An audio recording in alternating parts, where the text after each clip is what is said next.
Welcome to this episode of On the Front Lines. Today we are with Dr. Krithi Karanth from the Center for Wildlife Studies. She's the Chief Conservation Scientist there, and we are streaming live on Facebook, YouTube, and Twitter, uh, and Twitch. You can put in your comments and questions in any of the platforms that you're there. We also have Prachi from Signable, who's live translating in sign language for us. Welcome, Dr. Karanth. Thanks, Rishabh. Thank you for inviting me.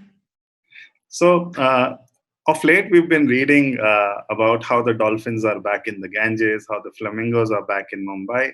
It seems that nature is finally reviving itself. So this is a very interesting, I think, what we're seeing is this celebration worldwide of images people are sharing of wildlife coming back onto streets and backyards. But there's a sort of a dark side to the story as well, because fundamentally, I think while those of us who live in urban areas are seeing nature come back, water, rivers are cleaner because of less pollution. The air is definitely cleaner, and animals are some number of animals are wandering around. On the other hand, we are getting field reports of increase in poaching going on the edges of many of the parks that we work around. So on the one hand, there is the joy of just seeing nature kind of come back from being pushed in the corner in certain contexts, and then in other places where fewer people are able to keep their eye on what's going on, you're seeing far higher poaching and hunting taking place as well. So it's a mixed bag. I don't think it's a clear nature's fully coming back. Why is poaching happening, and what are these reports that you're talking about? So fundamentally, what's happened is because of the lockdown, as most people know, that a lot of people whose daily wages don't extend beyond a week's worth of supplies for their families have either been pushed back home or struggling to get home or live on the fringes of these parks. A lot of the communities that we work with are among the poorest Indians that are there, right? And so fundamentally, without the economic support that farming gives them or grazing allows them to have, their need for protein has kind of pushed them to back to hunting, whereas earlier they would walk into a local store and buy a chicken. Right now you still have to feed your family, and so there's that aspect of it, which is just hunting for what we call wildlife biologists call hunting for the pot.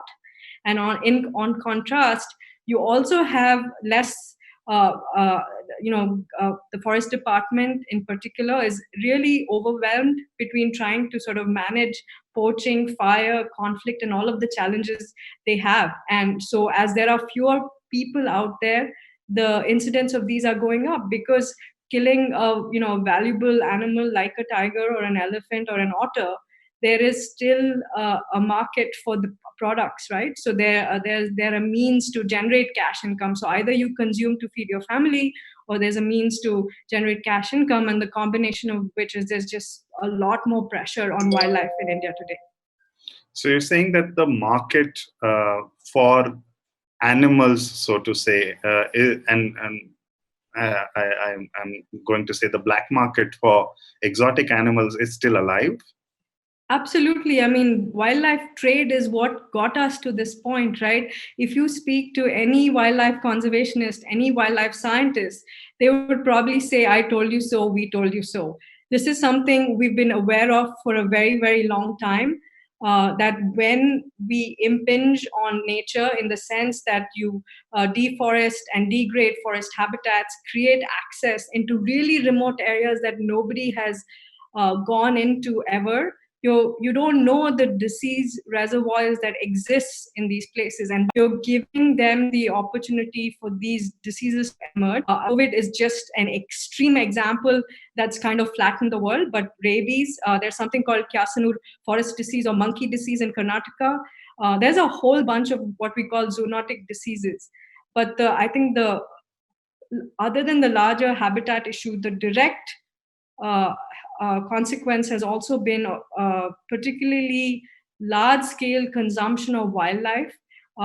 China, Cambodia, Vietnam, that part of Asia has, for for the last 30, 40 years, consuming wildlife is very much a part of their culture. And conservationists around the world, and the supply for that wildlife comes from not just India, Africa, a lot of the world, right?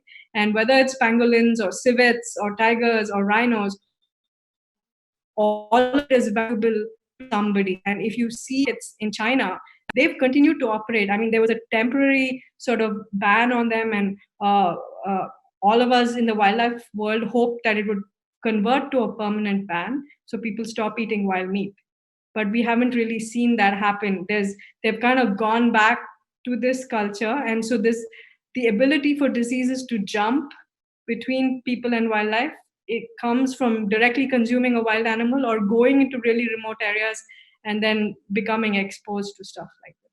So before we go into that whole episode, could you tell our audience what a zoonotic disease is?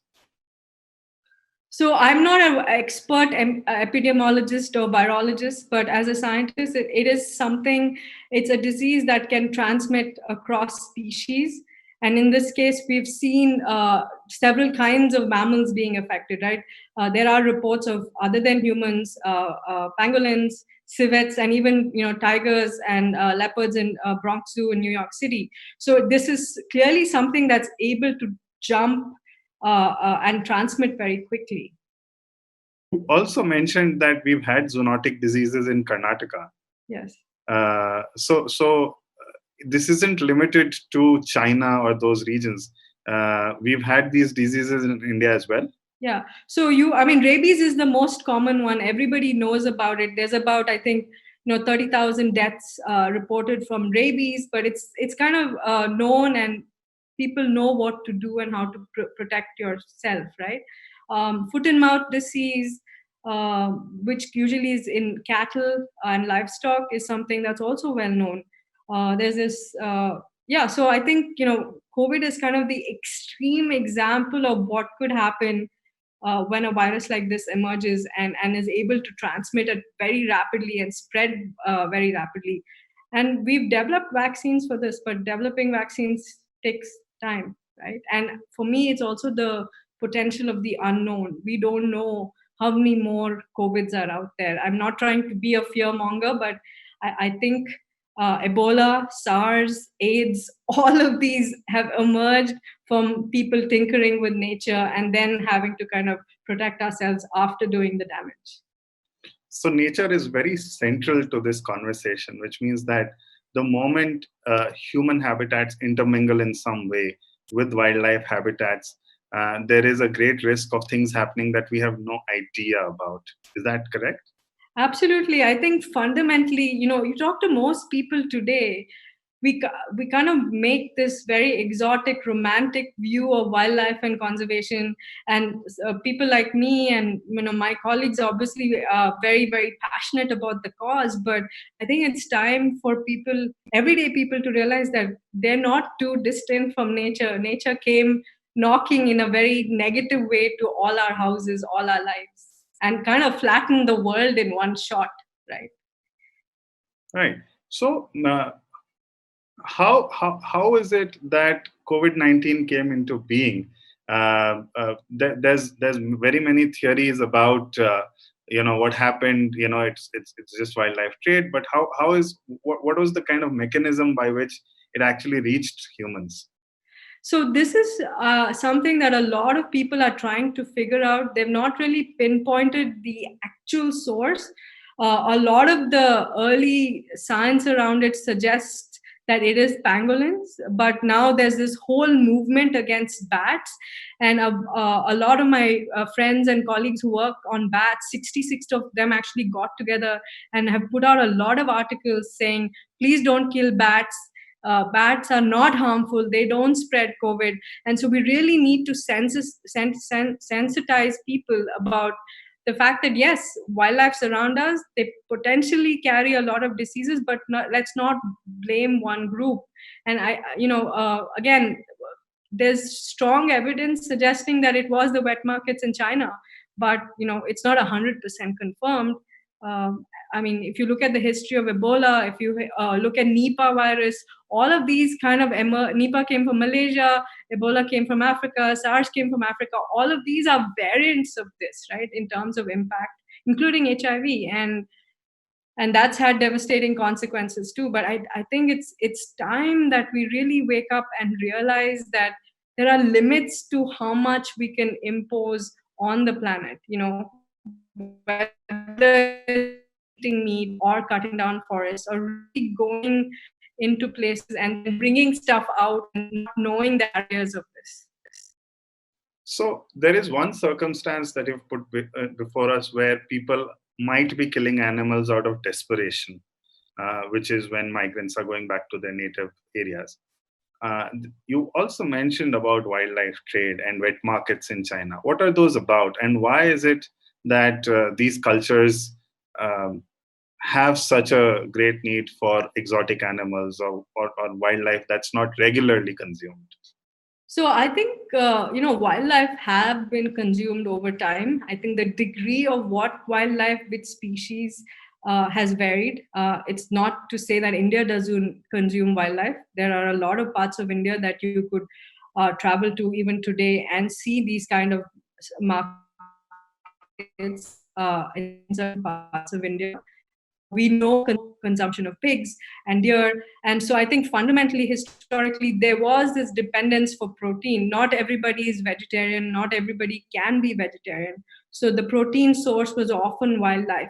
But as economic prosperity came in, agriculture expanded, domestication of animals took place, people have weaned themselves off a wild diet in some sense, and they were satisfied with going to a butcher shop or a grocery store and buying a chicken or buying lamb or buying something else that was farmed meat rather than wild meat. And so for me, it's not just the migrant laborers, it's also people just living next to all of our wildlife areas. We just have 5% of India that is covered in for wildlife, and we have millions of people living on the edges of these parks. Some of the parks that we work in the Western Ghats have densities of 600 people per square kilometer living right next to the park. And when their agricultural income is wiped out, their livestock uh, uh, uh, farming is put, animal husbandry is put on hold, they have to survive, they have to feed their families, so they're going to go back to the free sources that they know of, right? And so as people get pushed further into poverty, this pressure will only grow. So obviously, there's a lot of conversation that's going around the economic impact of this virus and also the public health aspect of this virus. Do you see any conversations globally on the role of environment and how we need to work on the environment to be able to restrict these diseases to some extent? Unfortunately, I think we're still in short-term thinking mode. I absolutely fundamentally agree that we need to make sure people are safe, people's lives and livelihoods are safe, which is that first cut assistance of providing food aid, providing access to medical care and medical protection. But once that is done, what we have failed to do is sort of set up long-term monitoring of places. We know what the vulnerable potential disease hotspots are. It is These things usually emerge from deep forested areas. A lot of these zoonotic diseases, uh, the estimate is between 60 and 75% of zoonotic diseases have emerged from deeply forested areas, whether it's Asia, Africa, or South America. What we need to do is set up monitoring systems, so when early signs of these kind of diseases emerging, it could be rabies, it could be COVID, that when the first few set of people or domestic animals get sick, that we get the information, we don't suppress the information, we share the information and contain the spread, which is not what happened with COVID. Right. So there's now, as the lockdown happens, we see the governments meeting and, talking about the environment. In fact, the National Board for Wildlife met first time after 6 years. What happened in that meeting and what were the outcomes? The little I've heard is also I think this period of lockdown, that a lot of us are unable to do our daily work, which is to question when such meetings are called and ask what is being passed in these meetings. There seems to be a sudden acceleration of a lot of pending proposals for infrastructure and major projects in India. While we live in this lockdown state of online, all of us being subjected to online meetings, but clearly, so I still don't see the environment being given front seat even today, despite the direct link to COVID.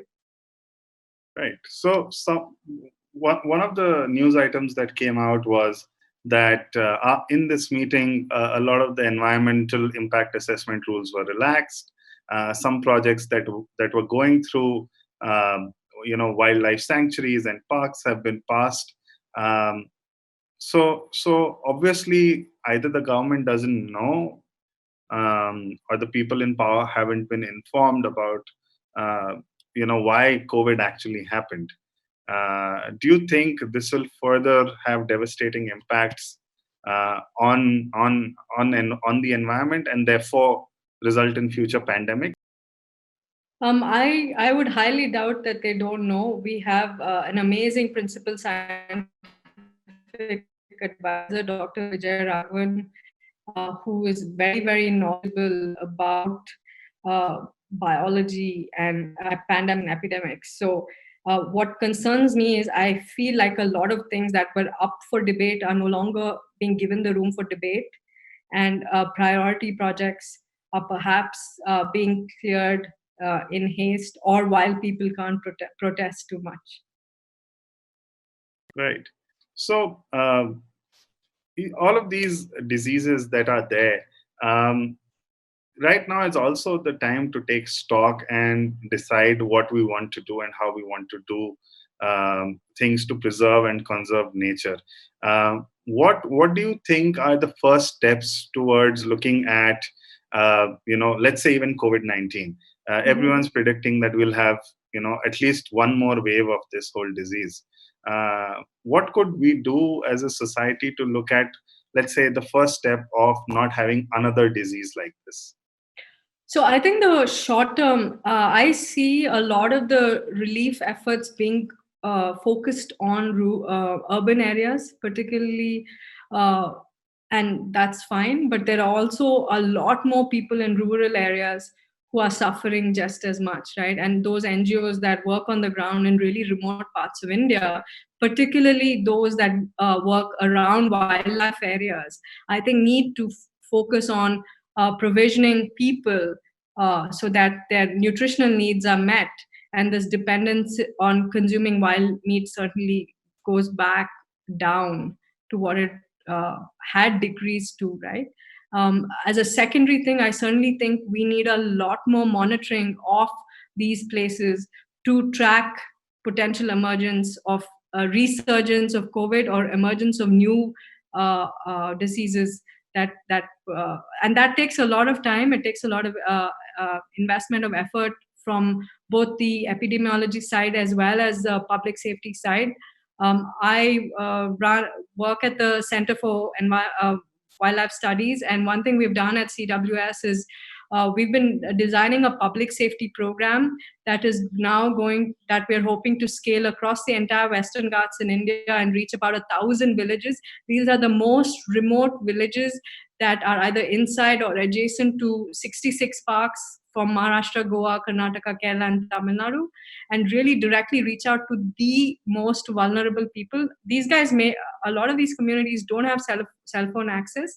They don't get information. They may not even have heard of COVID, and so get them access to what is going around, figure out how to stabilize their lives, and also give them information. Originally, our plan was to work on larger conflict, which we have for the last 2 decades, but we now are partnering with different health NGOs to really look at what can we do about the disease transmission side. They're all aware of rabies, but can we kind of identify the top 5, top 10 zoonotic diseases that people are most vulnerable to and can be exposed to, and kind of share the information, then create a monitoring system where we have sort of village guardians who start to report in information over the long period of time, long past COVID occurring, us surviving it, and well into the future. So we are setting up this monitoring framework as well. Right. So one of our viewers, Arvind Seshadri, asks that is vegetarianism the only way to prevent something like this from happening again? I see. I'm not a vegetarian. I think it's wonderful that a lot of people can be vegetarian. Fundamentally, people have met their protein needs from domestic chicken, farmed livestock, and I think as long as we manage and animal husbandry in a safe way, it is okay and possible for people to consume meat. I'm not advocating a high, heavy meat diet, but I don't think you can dictate people's individual choices. Sorry. Another viewer has a question: is what is the effect of COVID on conservation? Has it had a positive effect or has it had a negative effect? I think in a very superficial way, you know, seeing these images of animals emerge has kind of restored optimism that nature can heal itself and recover pretty rapidly if people step away from messing around with nature.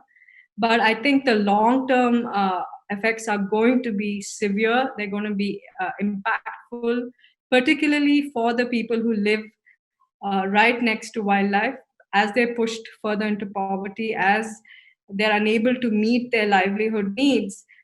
Their dependence on the forest is only going to grow. And unless the rest of us figure out ways to support them, recover their farm incomes, recover their animal husbandry incomes, they're going to be very heavily dependent on free resources. And that is going to put a lot of pressure. The other impact, I think, Rishabh, is also this is something a lot of NGOs in India are going to face, and we're already seeing that a lot of organizations depend on funding to run, and we're already seeing this donor pullback, donor change in attitudes in terms of what they should be funding versus pulling back from things they've funded for a very long time. And I think that will have impacts because there's an amazing number of NGOs. I know of a lot of amazing wildlife NGOs, but there's a lot of social sector NGOs working in education, working in public health, working in livelihoods, and the wildlife NGOs working in all of these remote places who are actually assisting people. And when you remove these support structures, there's kind of going to be a collapse. And when you say a collapse, so it's an interesting point. So you're saying that a large part of conservation in India is done by non-profit organizations? The management of the parks is done by the government, but a lot of support services is certainly done by conservation NGOs, particularly around wildlife areas. There's a lot of investment of time and energy and resources into communities, into ensuring that the wildlife are safe as well as the people being safe. And when the support system is destroyed, what kind of secondary effects do you imagine? I think, it's taken us a long time, 70s, 80s, 90s, 2000s, to get India to a point where there is some level of progress, there's some level of prosperity. Yes, there's still a lot of challenges. And I feel like this will kind of push us back 20, 30 years if we're not able to stabilize the lives of the poorest marginal people. So you also spoke about the number of viruses that are there out there, and the number of sort of things that we don't know about within wildlife. If there was a way, what could be the best way to map some of these things so that we could be prepared in advance and make them publicly available? So fundamentally, being a scientist, I believe that you have to collect data, you have to collect evidence, and you have to do this systematically over time.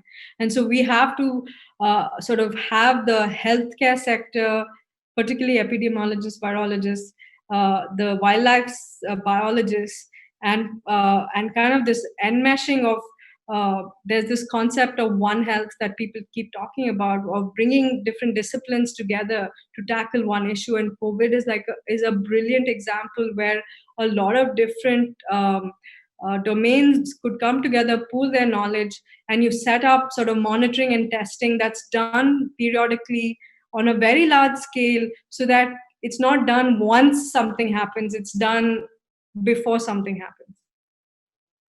And do you see any of these efforts happening in India or abroad, which are exciting or which are worth looking at? I have some friends and colleagues who've been working on some zoonotic diseases, but they don't receive the kind of funding that they need to kind of set up large scale monitoring. So I think, I'm aware of some really large funding sources being available because of private initiatives now in India, but they're all kind of focused on the immediate, putting the band-aid on food rations and protective equipment, when you really need to set up long-term monitoring. So I think investing in research, investing in science, getting clusters of people from different disciplines to work on this is possible, and it doesn't take that much effort to do that. Right. So if you were to suggest some steps to say, let's say partnering with health NGOs or health initiatives that are taking place, what could that look like, and how would that sort of work for the next 1-2 years to kind of prepare us for let's say the next big super virus?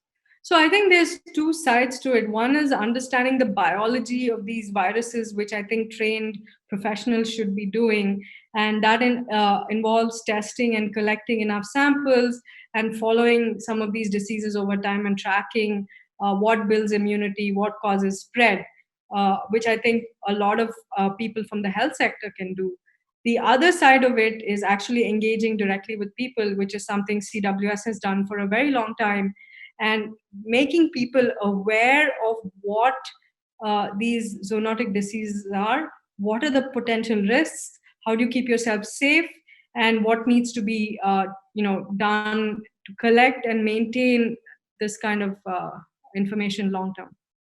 There's a lot of tech investment in apps today. We could very easily generate an app that is kind of shared with lots of people, so they can report and stuff, and perhaps most of the time they would have nothing to report, but the ability to kind of make this open access, something on a mobile phone that people can sort of sense that something strange is going on and fill in information on a real time basis, rather than 2 months in or 3 months in, which is too late.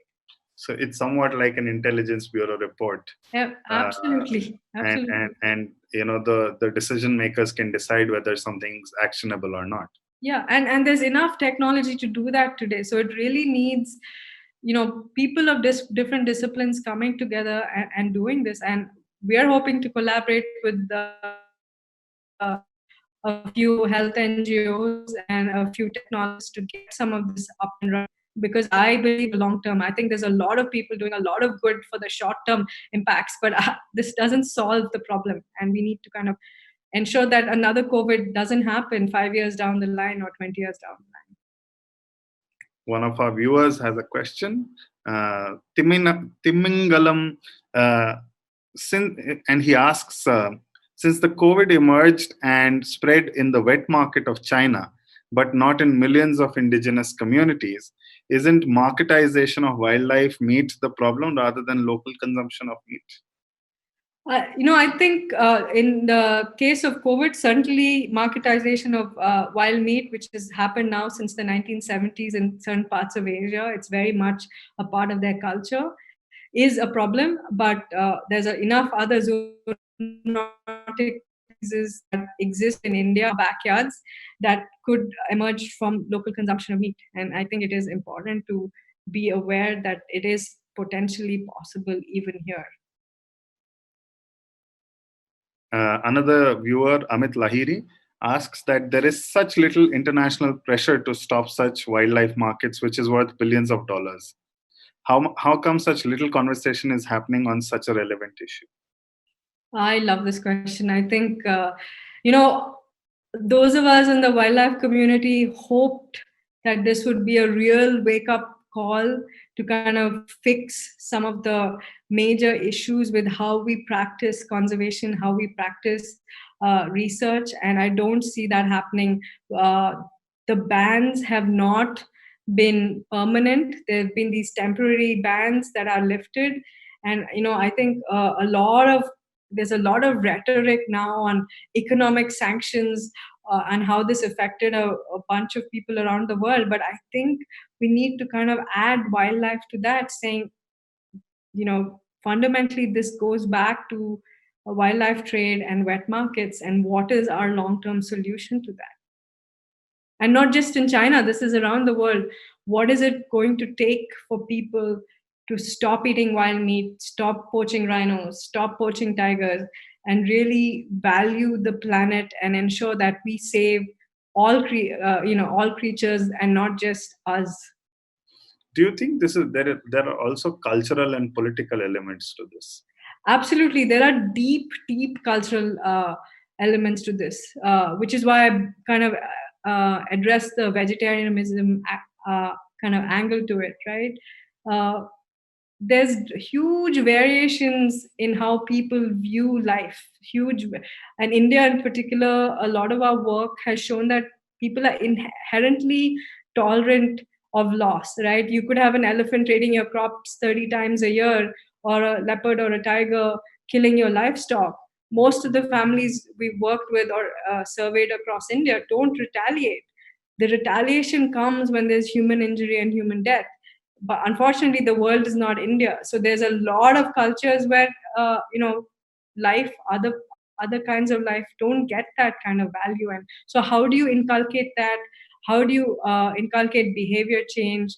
A lot of people have been working on behavior change, particularly focusing on the Chinese, because they're such a driver and sort of demand for this, right? And nobody's really kind of succeeded in inducing behavior change.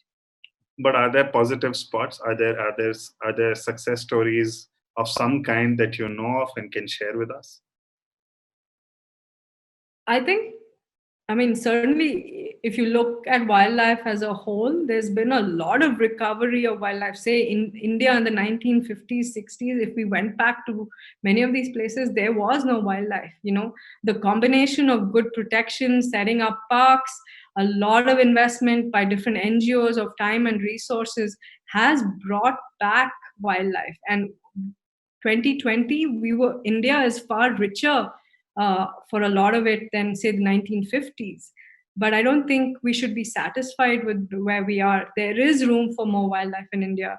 There is space for coexistence. There is space for sharing space with wildlife, and it shouldn't just be about people. But the interesting, you'll have the statistics for it. But hasn't wildlife cover reduced between independence and now? So if you look at, there are populations of wildlife that have recovered and rebounded from the 1950s to now, right? But if you kind of set the timestamp as a 200 years timestamp, there's been a lot of declines of species across India as a country. So it's really what period are you looking at? I think post 1970s, we've done a reasonable job in bringing back wildlife in a lot of places. The question is, given an economy that's growing at this rate, given a population and associated pressures with it, can we hold on to what we have? Can we potentially increase space for wildlife?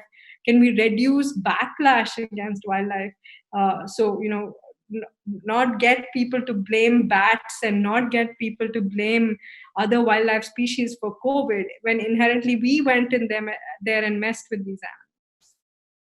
So essentially what you're saying is that this whole philosophy that our environment is as much ours as much as it is for other species, that belief is what's going to encourage conservation, encourage creation of spaces for wildlife.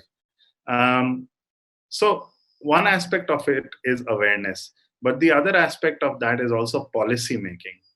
Have you seen positive steps in policy making, irrespective of COVID, which encourages creation of more habitat for wildlife, or even coexistence of humans and wildlife in various places. If you look globally, I think there are examples. In India, I can't think of too many. I actually think there was a lot of initiative in the 1970s for wildlife. We've not had, in fact, now a lot of the laws are being weakened, a lot of the environmental clearances are being online. So somehow in policy making, or there's a prioritization of economic and development needs. And I don't think you can argue that it's a no, no, no everywhere. There are places where we will have to make sacrifices to put people first, but there have to be some places where we have to make sacrifices to put animals first. And figuring out these trade-offs is really, really important. I don't think it's a one-way story either way. On that note, one of our viewers, Abhay Jain, asks that, are you apprehensive about the government pushing development projects, compromising with environmental issues in the name of addressing economic concerns created by the lockdown? Absolutely. And the first example I can think of, which is one of the biggest challenges we have in India today, is infrastructure, right? You need highways, you need better railways, you need energy infrastructure that is going to support an economy and a population of this size. But as part of the economic recovery, uh, I think, other than the existing and planned infrastructure projects, one of the classic ways that governments react to a crisis like this is invest more in infrastructure. And, I think creating more roads, more highways, more railway lines is going to be extremely destructive and to the few areas that we have left. So I think biggest longer term pressure point is the infrastructure development that might emerge. So there will be a lot of space once this sort of lockdown opens up for governments to seek inputs from citizens. How, as ordinary citizens, do you think we can participate in efforts to conserve more and to keep this sort of spirit alive? Right now, outside my house in the nights, I can hear crickets, which I never heard before. And it's a very pleasant feeling. Often in phone calls and in Zoom calls, we hear birds chirping. Uh, is there any way, you think, is there a new sense of awakening, at least in urban populations? And is there any way we can keep the spirit alive? So I think, fundamentally, every single one of us is connected to nature. As a kid, you want to be outdoors, you want to play in mud, you want to look at birds. And somehow, as we become adults, we start to lose that fundamental connection. And I think this being locked in our houses has certainly taught us. I have monkeys outside my window, I have birds outside my window. And, I miss going to the forest. Like for me, fundamentally, I used to spend my life every month getting out somewhere because that's what kind of restores my soul. And I hope that inkling of hearing crickets and hearing birds gets people more conscious of inherently having this connection, but either suppressing it or been too busy and ignoring it for this long, to kind of change little things that they do to somehow inculcate an appreciation for nature in their lives. I want to press upon one point. So, what is it about? So, nothing prevents an animal or a being to come into these environments, right? But it's taken a lockdown for these other sort of populations on this planet to come back. Let's say to an empty street in Ireland, or on the streets in Kerala. What is it about human presence that deters animals from engaging, or that prevents them from coming into normal, regular urban or even rural spaces? So, I mean, I can give you the example of roads, which is the most obvious one, right? If you see roads anywhere, high traffic density, movement of traffic, noise, all of this deters animals even crossing a 6 foot wide tar road, right? So there is this inherent, I don't know, fear to take that chance to cross a road, and suddenly there's an opportunity where there are no people. All that noise, all the stuff that kept animals kind of at bay is gone, and so I think the bolder ones are venturing out just to check out things.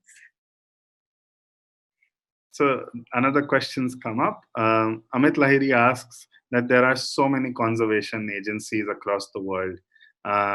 Do they not have any say in shaping public policy sparked by the COVID situation?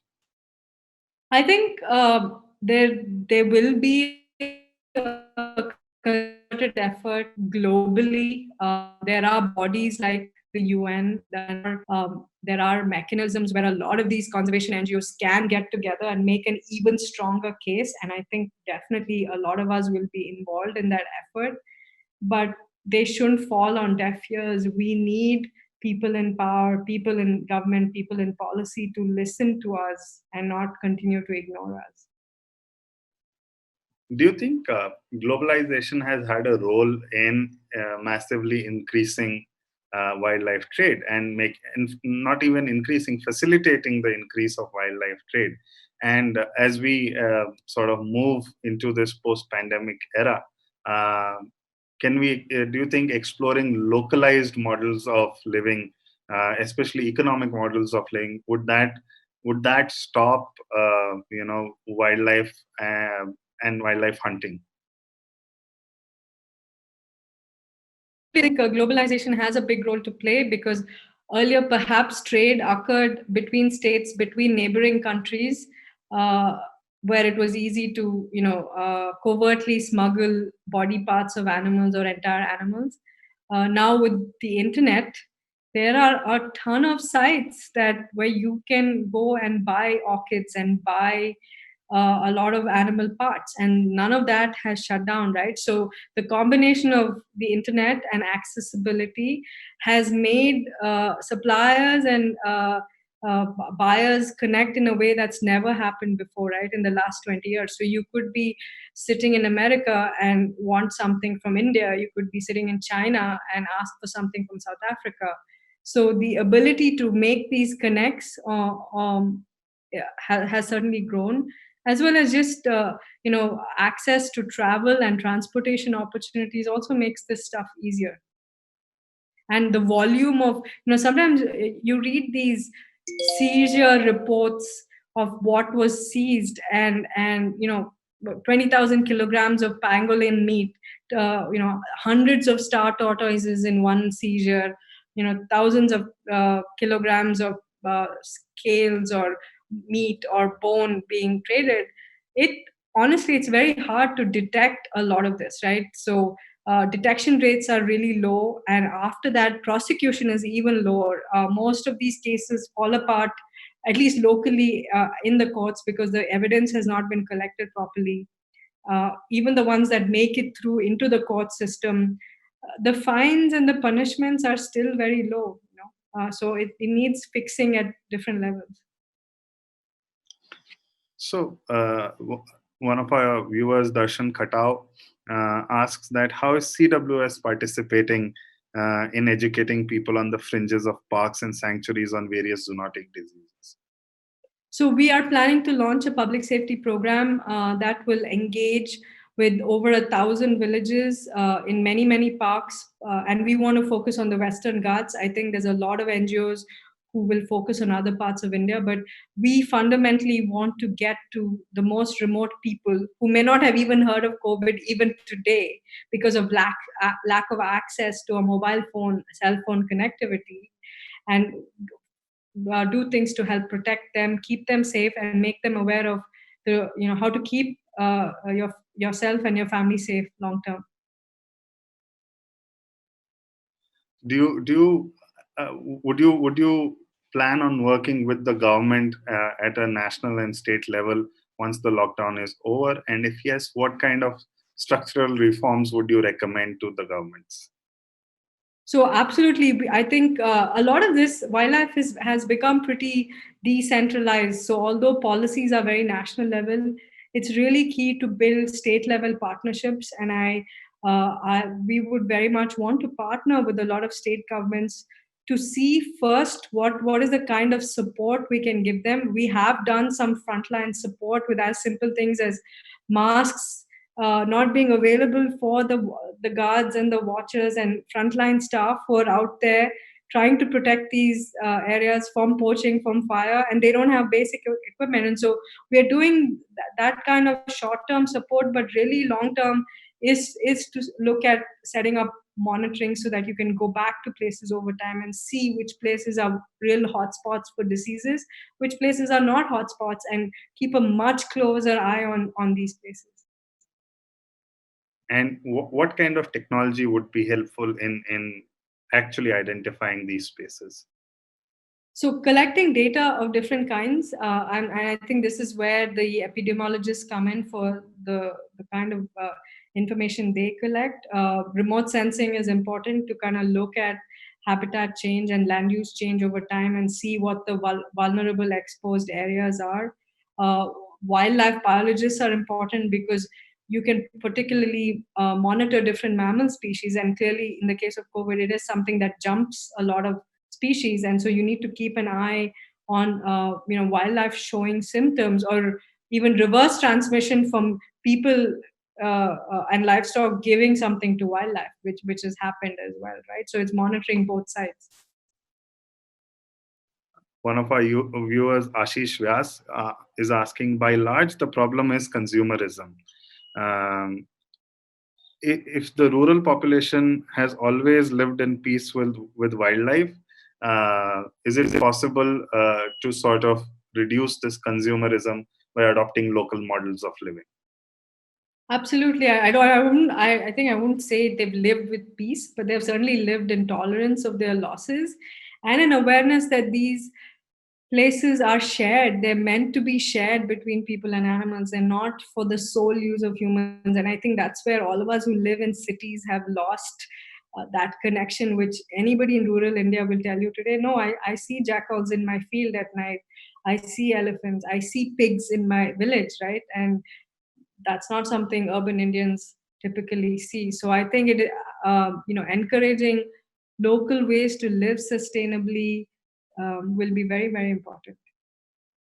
But there is an inherent contradiction in this in urban areas also, because most populations, even in urban areas, are migratory populations. Someone like me is in Bangalore today, could be elsewhere.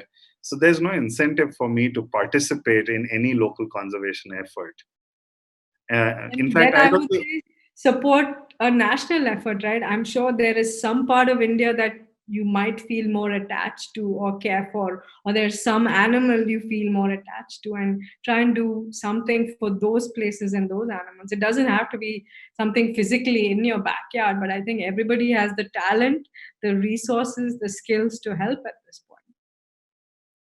in all these weeks of the lockdown, while there's been so much focus on, the urban poor and the kind of distress that various sections of society is facing, do you see any positive areas emerging with respect to people looking at nature? I mean, one of the things that we see is people taking photographs of these birds, or whether the Ganga cleaning itself in parts. Um, do you have any positive stories where people have sort of resolved to conserve their local spaces? Is there any story of hope that we have from within India? So I love seeing these images because it's showing me that people are inherently connected to nature, whether it's rivers, whether it's having seen the Himalayas after 30 years from some parts of India, or whether it's a little bird uh, outside your window, right? So those connections to nature can be hugely different. What I'm hoping is that it stays past the lockdown, and people kind of look at ways that they can continue to maintain that connection, and it not just be a 2 or 3 or 6 month phase in their lives. There's also been suggestions of locking down the world every once in a year for 15-30 days, so that the pressure on the environment is released as a way to tackle this. Do you think that that sort of a suggestion is reasonable?